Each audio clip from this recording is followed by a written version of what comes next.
এই পৃথিবীতে আল্লাহ পাক রব্বুল আলামিন আপনাকে আমাকে পাঠাইছেন, ছেড়ে দিয়েছেন কিন্তু ছাড় দেন নাই। হায়াত যখন শেষ হয়ে যাবে তখন ওই গুড়ির মালিক যেভাবে গুড়িকে টান দিয়ে নিচে নামায় ফেলায়, ঠিক তেমনি ভাবে আপনাকেও জিজ্ঞাসা করবে না, আমাকেও জিজ্ঞাসা করবে না। না জিজ্ঞাসা করে আপনি কাজে থাকেন না ফ্রি থাকেন, সর্ব অবস্থায় আজরাইলকে দিয়ে আল্লাহর কাছে আপনাকে টান দেওয়া হবে।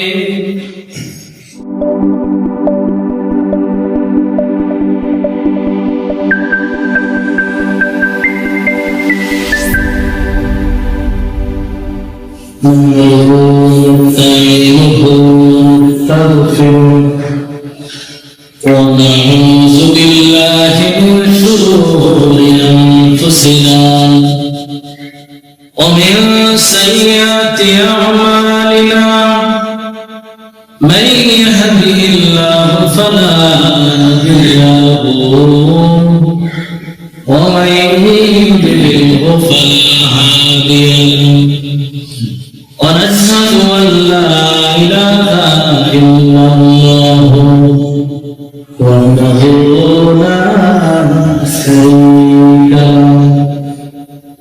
الذي أرسله الله تعالى بالحق بشيرا ونذيرا وداعيا إلى الله بإذنه سراجا قمرا. أما بعد فأعوذ بالله من الشيطان الرجيم. بسم الله الرحمن الرحيم. الذي خلق الموت والحياة ليبلوكم أيكم أحسن عملا وهو العزيز الغفور. صدق الله العلي العظيم وصدق رسوله النبي الكريم، ونحن على ذلك لمن الشاهدين والشاكرين والحمد لله رب العالمين.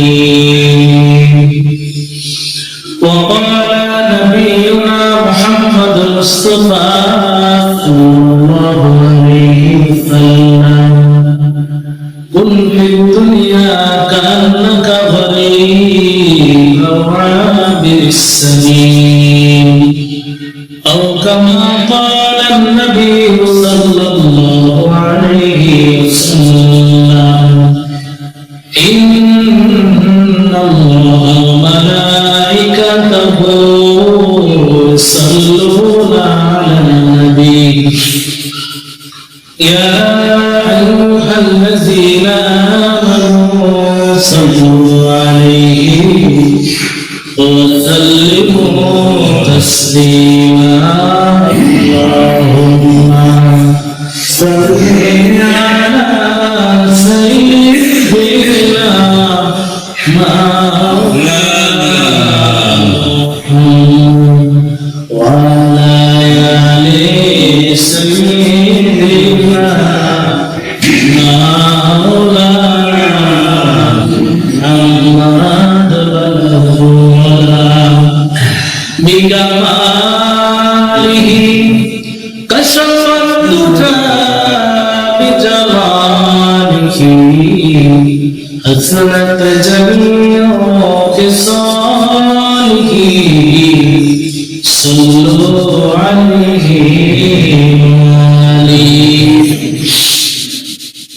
اللهم صل على محمد وعلى آل محمد كما صليت على إبراهيم وعلى آل إبراهيم إنك حميد مجيد. اللهم بارك على محمد وعلى محمد كما باركت على إبراهيم آل إبراهيم إنك حميد مجيد الحمد لله شكرا وسلم على سبحانه وتعالى মহান দরবারে অসংখ্য শুকরিয়া যিনি আমাদেরকে আজকের এই পৃথিবীর সর্বশ্রেষ্ঠ মসজিদে আপনার তৌফিক দান করেছেন এবং মহান দরবারে শুকর আদায় করি পৃথিবীর ভিতরে সর্বশ্রেষ্ঠ জায়গা হলো মসজিদ। কোনটা? আর সর্বনিকৃষ্ট জায়গা হলো বাজার। এখন দেখা যায় আমরা মুসলমানরা সর্বোত্তম জায়গায় কম আছে এবং সময় মতো আসে, কিন্তু যার বাজারে যাওয়ার অভ্যাস, যার সর্বনিম্ন জায়গায় যাওয়ার অভ্যাস, সে প্রতিদিন মাগরিবের পরে আসরের পরে ভাড়ার টাকা না থাকলে আল্লাহ হাইটা যাইলেও যায়। যায় কি যায় না? হ্যাঁ, অবশ্যই যায়। আর যায় কি করে? চায়ের দোকানে পয়সা 5 টাকা চা খাইয়া 50,000 টাকা করে কি করে না? হাজার ব্যাপারী জাহাজের খবর নিয়ে বাড়ায় পৃথিবী কোথায় কি হইতে বাংলাদেশে চায়ের দোকানে পয়সা একবারে আমেরিকার খবর নেয়, ডোনাল্ড ট্রাম্পের ক্ষমতা থেকে কথা বলবেন আছে কি না? অবশ্যই আছে। অথচ পৃথিবীর ভিতরে সর্বোত্তম জায়গা হলো মসজিদ। এই মসজিদের ভিতরে বসা যতক্ষণ পর্যন্ত আপনি নামাজের জন্য অপেক্ষা করবেন,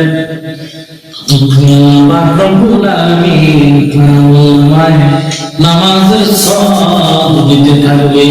সুবহানাল্লাহ। শুধু তাই নয়, যতক্ষণ আপনি মসজিদে বসে থাকবেন আল্লাহর রহমতের ফেরেশতা আপনার উপর আল্লাহ তাআলা রহমত নাযিল করতে থাকবে। সুবহানাল্লাহ। আল্লাহর রহমতের ফেরেশতারা আপনার উপর আল্লাহ তাআলা রহমত নাযিল করতে থাকবে। আপনি ধীরে ধীরে আল্লাহ তাআলার প্রিয় হতে থাকবেন। সুবহানাল্লাহ। কিন্তু অন্যদিকে বাজারে বসে, দোকানপাটে বসে যদি আপনি মানুষের গীবত করেন, পরনিন্দা করেন, সমালোচনা করেন, তাহলে মসজিদে তো ঠিক মতো আসেন না।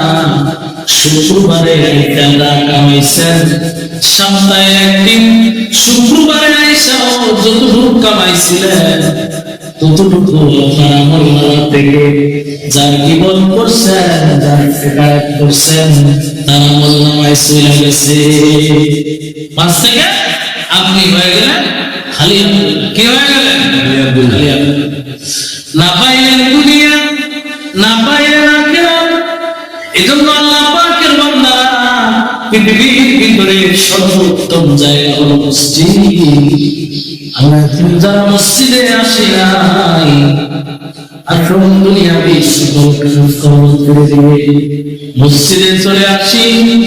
আর যারা আমরা আছি তারা আমরা গভীর মনোযোগ দিয়া কোরআনের কথা শোনার চেষ্টা করি।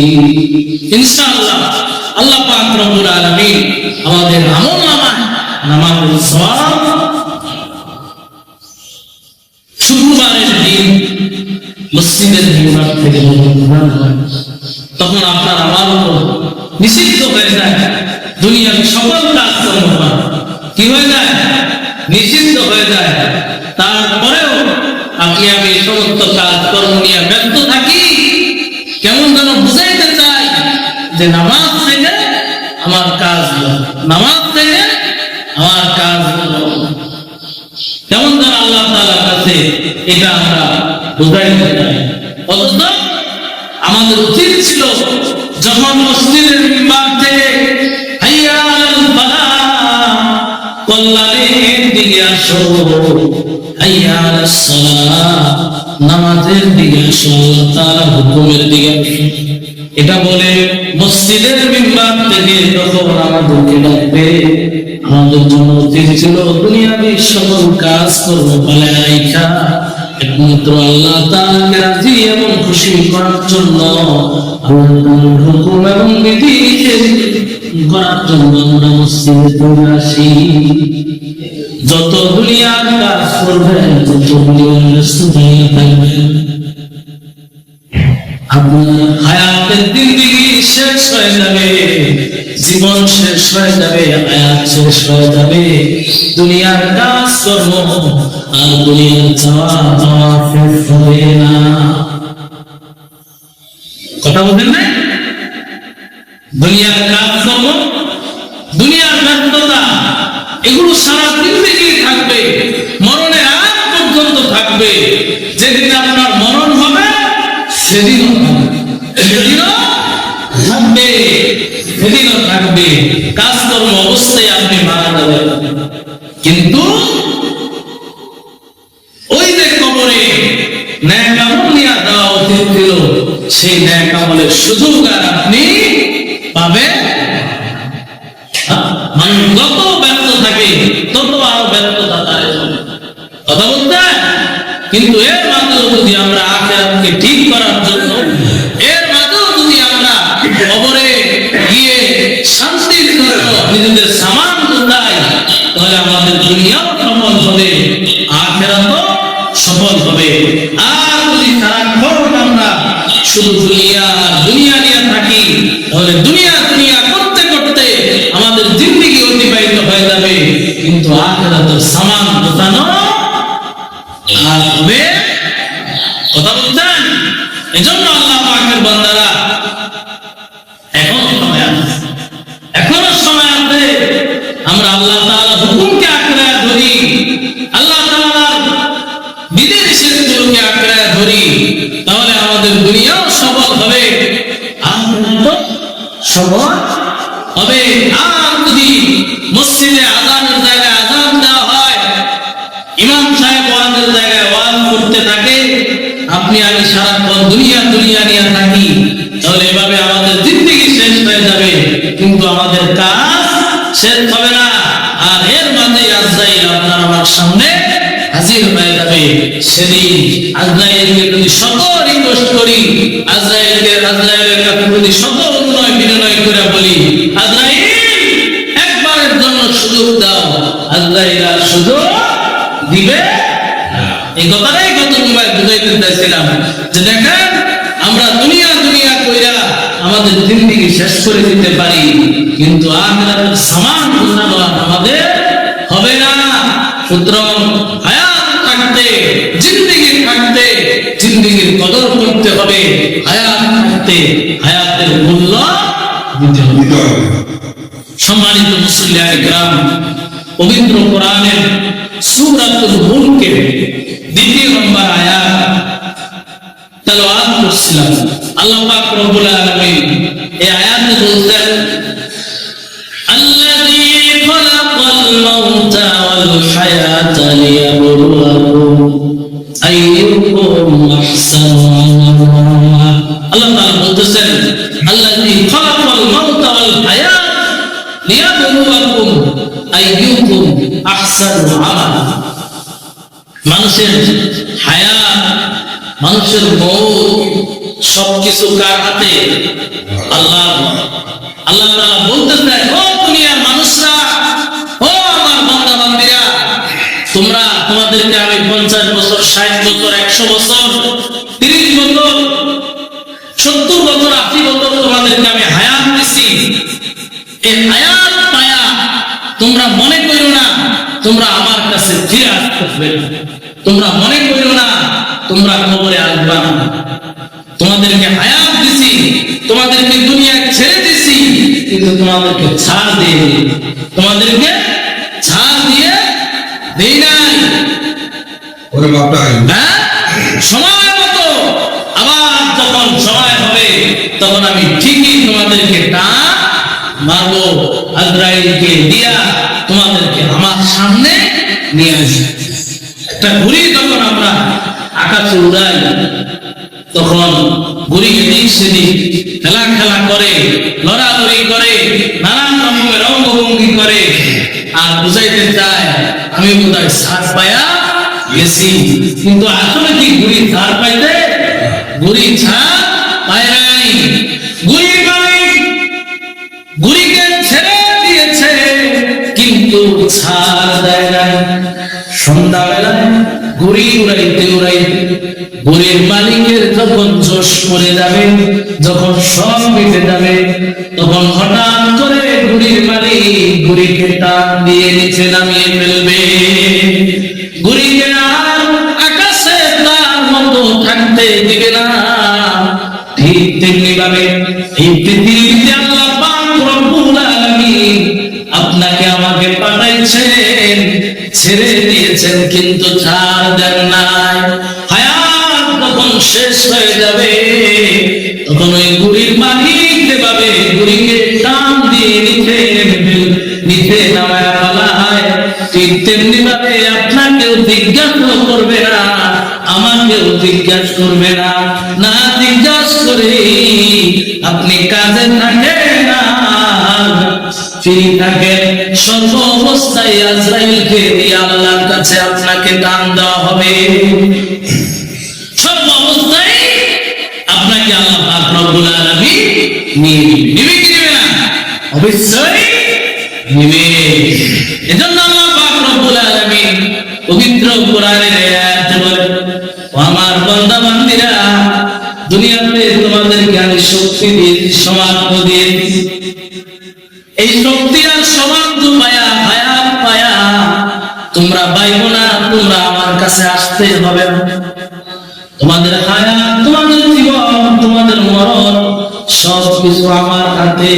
সময় হবে আমি তোমাদেরকে টান দিয়ে দিব, সময় হলে পরে আমি আমার কাছে ঠিকই আমার কাছে ঠিকই আসতে হবে। কিন্তু দেখা যাবে এই হায়াত পায়া আমরা আল্লাহ তাআলা হুকুমকে বইলা যাই, আমরা আল্লাহ তাআলা কাছে যে আমাদেরকে যেতে হবে সেটা আমরা বইলা যাই। যাই কি যাই না? অবশ্যই যাই। আপনারা প্রশ্ন করতে পারেন যে হুজুর আমরা কেমনে ভুলে যাই? আমরা কেমনে ভুলে যাই? আমরা তো আল্লাহ তাআলার হুকুমগুলিকে নবীর তরিকা মতো চলার চেষ্টা করি, আল্লাহ তাআলার হুকুমগুলিকে আমরা তো যথাযথভাবে পালন করার চেষ্টা করি। আমরা ভুলে যাই কেমনে? দেখুন, নামাজ এটা আল্লাহ তাআলার হুকুম কি হুকুম না? অবশ্যই হুকুম। মহিলাদের পর্দা এটা আল্লাহ তাআলার হুকুম কি হুকুম না? অবশ্যই হুকুম। যাকাত আল্লাহ তাআলার হুকুম কি হুকুম না? অবশ্যই হুকুম। হজ আল্লাহ তাআলার হুকুম কি হুকুম না? অবশ্যই হুকুম। কিন্তু দেখা গেছে আমরা মুসলমানরা একটা মানি আরেকটা মানি না। আমরা আমাদের সুবিধা মতো নামাজ আদায় করি, কিন্তু যখন আমাদের উপরে হজ ফরজ হয় তখন আমরা এই দোহাই দিয়া ওই দোহাই দিয়া হজ করা থেকে বিরত থাকি। ঠিক না? অবশ্যই থাকি, হজ করতে চাই না। অথচ হজ আপনার উপর ফরজ। নামাজ যেমন ফরজ ছিল, হজটাও আপনার উপর তেমন ফরজ। বুনিয়াল ইসলাম আলা খামসিন, শাহাদাতি আল্লা ইলাহা ইল্লাল্লাহ ওয়া আন্না মুহাম্মাদার রাসূলুল্লাহ ওয়া ইকামিস সালাতি ওয়া ইতাইস যাকাত ওয়াল হজ্জি ওয়াস সাওমি রমাদান। আল্লাহ রাসূল সাল্লাল্লাহু আলাইহি ওয়াসাল্লাম বলেছেন যে ইসলামের ভিত্তি হলো পাঁচটা। কয়টা? পাঁচটা। তাহলে এই পাঁচটার ভিতরে হজ আছে কি? অবশ্যই আছে। যাকাত আছে নি? যাকাত আছে। নামাজ আছে নি? নামাজ আছে। রমজানের রোজা আছে নি? রমজানের রোজা আছে। আল্লাহ তাআলা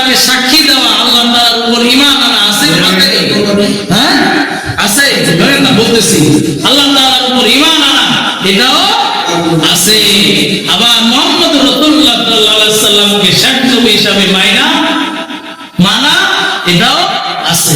এখন আপনি আল্লাহ তাআলার উপর ঈমান আনলেন, নবী মুহাম্মদ রাসূলুল্লাহ সাল্লাল্লাহু আলাইহি সাল্লামকেও শেষ নবী হিসাবে মানলেন, নামাজও পড়লেন, কিন্তু যখন আবার রোজাও রাখলেন, যখন আপনার উপর হজ ফরজ হইল, হজ করলেন না, তাহলে আপনি চারটা মানলেন আর বাকি একটা মানলেন না, আপনি ইমানদার হতে পারবেন? কেমনি ইমানদার হতে পারবেন না? একটা উদাহরণ দিই। উদাহরণটা হলো, আপনি যদি একটা বিল্ডিং নির্মাণ করেন, একটা ঘর বানান, এখন ঘরের টাইম কোনায় চারটা খুঁটি তো অন্তত দিতে হবে, হবে কি হবে না? অবশ্যই হবে। এখন যদি বিষয়টা এমন হয় যে আপনি 4 কোনায় দিলেন, 3 কোনায় দিলেন আর 1 কোনা ফাঁকা রাখলেন, তাহলে আপনার ঘর ঠিক মতো হবে? ঘর বানাইলে পয়সা দেওয়ার সম্ভাবনা আছে? এমনিতে তো ঘর ঠিক মতো দাঁড়াবে না। ঠিক তেমনি ভাবে ইসলামের 5টা স্তম্ভ হইল রোজা, নামাজ, হজ, যাকাত, কালেমা। এগুলো 3টা যদি আপনি মানেন, 2টা যদি না মানেন, তাহলে আপনি পরিপূর্ণ ইমানদার হতে পারবেন না। আবার 4টাও যদি মানেন, 1টাও যদি না মানেন, 1টাও যদি আপনি আদায় না করেন, তাহলেও আপনি পরিপূর্ণ ইমানদার হতে পারবেন না। প্রত্যেকটা জিনিসের সঠিকভাবে আদায় করতে হবে।